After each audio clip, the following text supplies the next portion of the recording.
step on the slats instead of up and down. Those boards were pretty wobbly.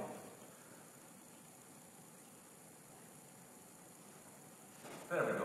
Anyway, we got I had reviewed all these different quotes for different schools, different things that were going on over there, what they wanted to achieve. And of course, I'm going back, sort of cleaning up the quotes, finding out, well, they didn't even include paint. So there we are picking up paint. These are our two hosts, Boon Me in the blue and Kamlat on the right. So you're going to be seeing a little more of them. They're the ones that convinced us. Now this is one of the pictures we traveled during the second time. No, this is the first time. The first time when we had the tour guide bring us along, and this is just close to Luang Prabang city.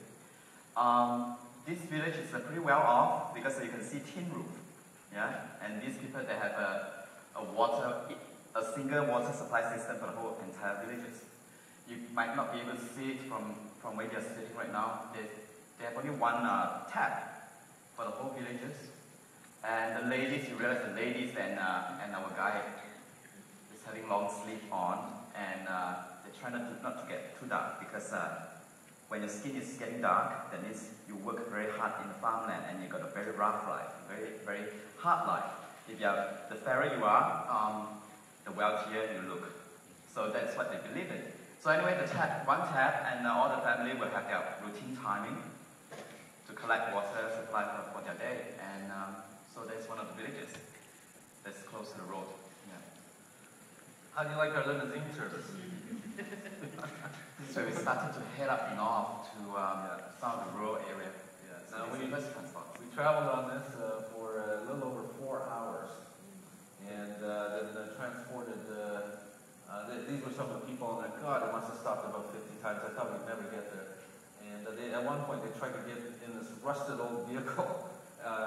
Bike in between our legs, and finally everybody on the bus just rebelled and said, no way are you doing that. Anyway, so we were on the trucks for 3.5 hours to 4 hours, depends on how many times the driver stopped, or how many relatives they don't visit on the way. Yeah, they did. Yeah, that's right, they did. Anyway. So this was, we finally transferred onto a boat, waited about half an hour, refreshed our, got a drink, and then it was about an hour up the Namu River. And, about an hour and a half up the river. Yeah, about that. But have any of you seen an albino water buffalo before? They were everywhere. But like we were shocked. Now look at this absolutely gorgeous scenery. But I want you to know something. Everywhere you look, there's bombs everywhere, unexploded bombs everywhere. 9 million armaments still left in the soil there. You should also tell them about the caves now. Yeah, but I do have a slide on that, so we'll talk about the caves when we get there. Lots of caves. You can imagine 1 out of every 3 people in Laos died, okay, because they couldn't escape the bombs. And we finally arrived, and we were told that this little village had electricity, had air conditioning, and Western toilets and that sort of thing. We thought, you know what, this is our last chance to enjoy a little bit. And well, we found out it wasn't quite that way. We did get electricity from 7 to 10 at night, and that was it. No, there was really nothing else that we could do. That was a room. The bed was comfortable, and that was the only thing we had, was the bed, right? But you can see this is right on the edge of the village that we were in. Again, stunning views. That's the main street. And used to be the only street. Yeah, it was the only street, that's true. They built up their tourism about 10 years ago. We happened to be down sitting in a little restaurant having some Western food, and then we saw somebody caught this big fish that was really struggling with it, and so went down, our host went down and got pictures of it. But this thing was huge. Most of the meat that they have is fish, or more fish. On the next slide, there we go, we have a bunch of school kids. We just happened to hit the day when we arrived. There was hundreds of these school kids writing their final exam for primary 5, and it was great. They would write the exams for a couple of hours, and then they'd sit in the boat for half the day waiting for their instructor to mark them. and then they get in the boat and go back with them. So it's pretty interesting. Now this cave, well actually you'd be good at talking about this. This case about you can hide in about an hour, but we didn't do that because we got this $1 miniature lights. It was terrible. So we only stayed there for half an hour just to look around and hear the story from this gentleman about people live in these caves. They don't eat every day during the war. They only can afford to eat maybe once every 3-4 days because when they set up smoke, they will get bombed. So they try hard not to eat anything that's prepared cooking. It worked out to be one bomb every 8 seconds for 9 years. That's a lot of bombs.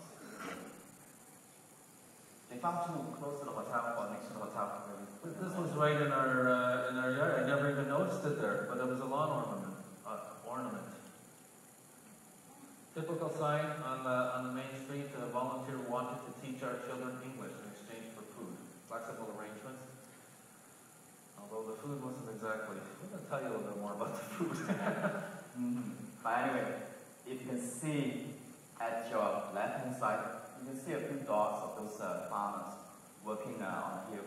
Now they don't have any luxury equipment to dig onto the farm. Everything's by hand. And if you have a piece of land on a hill, then you just walk away. I want to ask you guys a question. How many of you, you guys have all seen rice paddies on TV, and they're all in low-lying areas. How many of you thought that that's where they grow the rice? Most of you. Yeah, most of you thought that. Well, guess what? That's only one kind of rice. That's only steamed rice. Sticky rice grows on the hills. So we're going to show you some pictures of some of these low-lying rice fields. Now, I was going to say that if those are the parents that have kids, the kids will follow them every day from sunrise, and the kids will be around the area until sunset. And as the sunset, when they go back, they will hunt for food along the way. Usually plants, leaves, weeds, and fruits if they're lucky to have a fruit tree around. Yeah, exactly. Now this was on the way. This was a 2-hour jungle trek for us, and there were areas of a lot of sun and areas of a lot of shade, and there was really no in between. Under the sun, I got about 3/4 of the way, and I was starting to get I couldn't drink the water fast enough. It was just so hot and so humid. And these kids actually were waiting for us since 8 o'clock in the morning. By that time it was 11 o'clock. And we didn't know they were waiting for us. So we were able to redistribute our loads and that sort of thing. So they all brought stuff. And they haven't had lunch yet. So breakfast. They hadn't even had breakfast yet. Yeah. So at this point, this was the first stopping point, and we just sent them on ahead. And they probably did it in about an hour and a quarter. You know what? During the trekking, it makes you wonder. These kids, they go to school. They need to trek through back and forward each time 2 hours, and for us to track that journey, it was not easy. Yeah, and the thing is, so you finally found some shade. I was starting to feel a little dizzy about 3/4 of the way through, and of course I didn't know how much further it was. When the tour guide tells you, it's 2 hours, well you wonder, could be 4. So at any rate, got there, and of course we find some shade. So you don't dare sit down because there's leeches everywhere. And they said, these aren't the leeches you have to worry about. You have to worry about the ones in the trees. And I'm thinking, oh my God. So at this very point, we had just turned the last bend, and there was the village. And there was a lot of emotions going through us at the time. I mean, we had spent months planning for this, and trying to get our funding together, trying to get just plan for this trip and get all the posts done, and then, thinking about this time, what it was going to be like in this. This is a plateau. I mean, it's up a little. It was just an amazing view, and I'm going to show you a couple more. Look at that. Isn't that stunning? Yeah. Just the more views of the village. You can see there isn't very much there. The whole village is they have only one business. It says that if you can call it a variety store. Yeah. It's a little hut with a few drinks, a few candies. That's the only businesses that they have for the whole entire villages. And this village has 8 formed by two tribes, one from the mountain and one from close to the riverbank. And we can recognize that very easily from the house. Yeah, we'll show you some pictures of that. Or the hut. And it consists of two tribes, the Hmong tribe and the Kiowa tribe, and you'll be able to tell a distinction.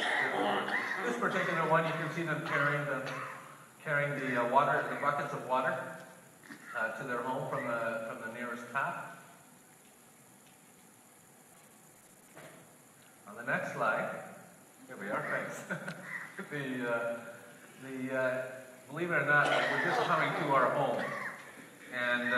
In fact, the home is just, just off to the right is the home. You can see all the kids, they'd already eaten, relaxed, and we were just getting there. So that's our home in the distance there. Doesn't look like it would hold you up, would it?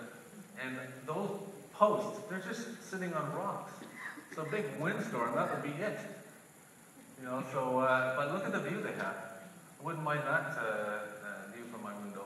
Steve? Yeah. They have on stilts because of flooding or Well, animals? no, actually what it is and that's one of the key differences between the Hmong tribe and the Kiowa tribe. The Hmong tribe came from the lower valleys, and so they were used to flooding. So that's why they had these, but not here. But they don't know how to build. So it doesn't matter where you move them, they always build that way on still.